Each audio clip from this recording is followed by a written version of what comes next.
If you look at my work, the first few years I was very enchanted with living in such an old place. I was enchanted by the mix of Jews and Arabs. I was enchanted by the ancient architecture. And, uh, and so I made very sweet, pretty pictures about Jerusalem. And I think that as I'm getting older, I'm much more aware of, and being the mother of 3 daughters and 2 sons, especially the daughters, and being Orthodox, I'm concerned. I'm really concerned about the labels and the extremism. And I'm very much concerned about issues of fertility and the pressures to have children. And so all of a sudden, my work has gone, I think, from being pretty colorful things you want to hang on the wall to perhaps not so pretty things that you probably don't want to hang on the wall. But it's much more compelling for me as an artist, this kind of work. A lot of the work that I do deals with issues that women struggle with. And even though the ordeal of the Sotah is no longer enacted, it's one of those thorny issues in the Tanakh that no one has ever properly explained. And so this piece deals with this pretty much horrible ritual that they did, in which a woman accused of committing adultery is taken before the Kohanim. Her hair is uncovered, curses are written out, they're torn to pieces and thrown on the floor, they're swept back up with the dirt from the floor, they're put into water, and she's meant to drink this. And if she's innocent, then her reward is that nothing happens and she bears a male child. And if she's guilty, her stomach distends, her flesh falls from her, and all of this happens while she's standing in front of the Kohanim. And so what I did is I embedded between 2 layers of very, very transparent paper, hair, letters from the Parsha, and dirt. And then I very painstakingly hand-stitched all the edges. I put it in a vitrine because in this whole ordeal, she's very much on display. Basically, she's got a whole group of men, Kohanim, watching her body to see if anything happens.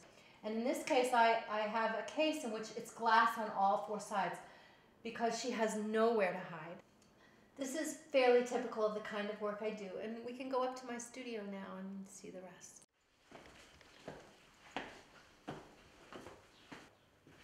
I don't know even where to start here.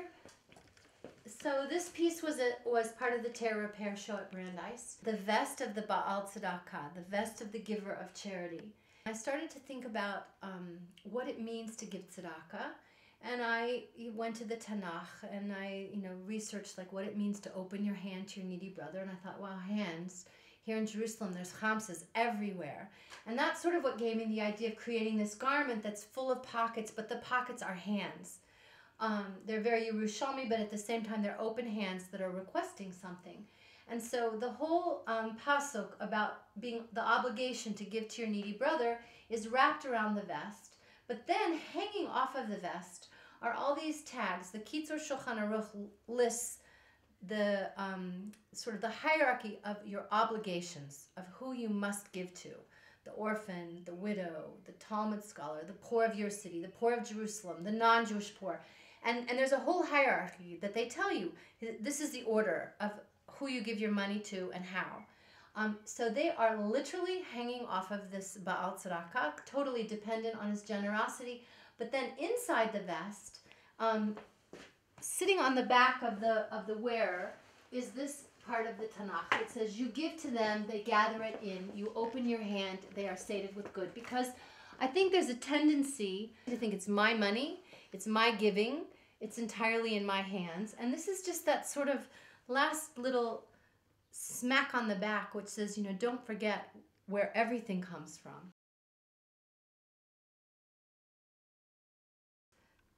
Because I do all of my etching downtown at the Jerusalem Print Workshop, it's right at the center of Mea Shearim. So when I go out to do errands and things like that, I'm wandering through the streets of Mea Shearim, and I kept seeing tables set up with old Sfarim, valuable old books, piled up. Some of them looked really old. They would be sitting in the rain, in the dust, in the wind, and I thought that was very bizarre. because I thought that somehow in my mind, Mea Sharim should be a very holy area where people find these books sacred.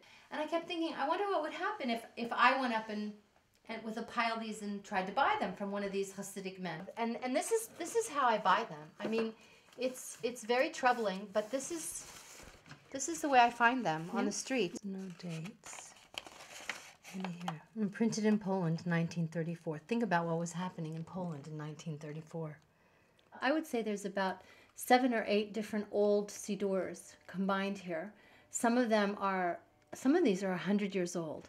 Some of them are 30 years old. Some of these sidurs say Vilna, Warsaw inside, which means that somebody brought these from very far away and that somebody is gone, most likely.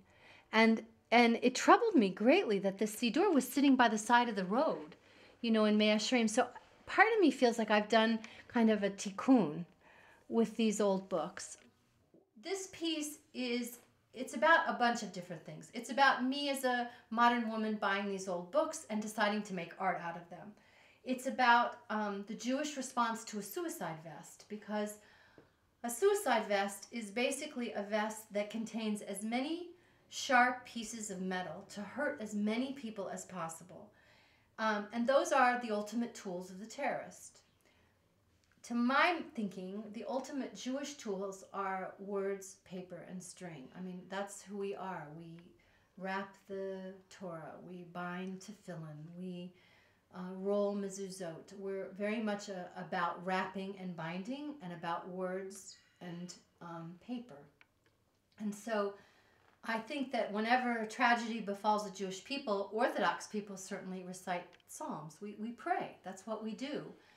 So this is a Jewish response to a violent suicide vest, but at the same time, it's also about the power of communal prayer, because Judaism very much values community, and we very much put precedence on everyone praying together. Not that you go off and meditate alone on a mountainside, but that there's more power when we're all together. And so in this instance, I've kind of taken all these wayward books and transformed them, hopefully, into something very powerful, given them a second life, just like the coats of the Agunot that I do. I got permission from the Jewish National Library. They really didn't understand what I was going to do until it was all over, but I said, I would like permission to duplicate your antique ketubah collection. I digitally reproduced on archival paper about 150 of their antique ketubahs. And then as a metaphor for the state of her marriage, I tore them to pieces. I then took each piece and sewed each piece, because every word of that ketubah is binding her and trapping her at this point. And then I reassembled them into these coats, but the coats are sewn shut. At the bottom, the sleeve. She's totally trapped by this piece of paper. I left all the threads hanging because she's hanging.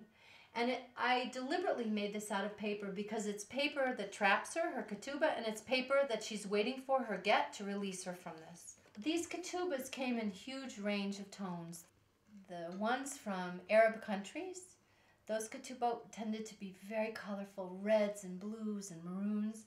And then the European ones, the German and the Austrian ones, or the poorer ones, tended to be black and white. And so, as an artist, I had the prerogative of dividing all the colors up in the ways that I wanted to work with them. So, and in some ways, I find this one the stronger one, because I think that this travesty is black and white. There's just no two ways about it. Like what this injustice that's done to her it's so obvious. One of the things I'm trying to do is to do art that is visually seductive. In other words, you're very attracted to it, you want to see it, and then you come up and say, wait a minute, what is that? What is she saying? And then you're either repelled, or you're angered, or you're like, oh my God, I didn't know that. And you leave being, a little more informed, or a little more upset, or a little more aware of something. Because I do think that the apathy about a lot of these subjects is what allows it to take over. And I think we need to know.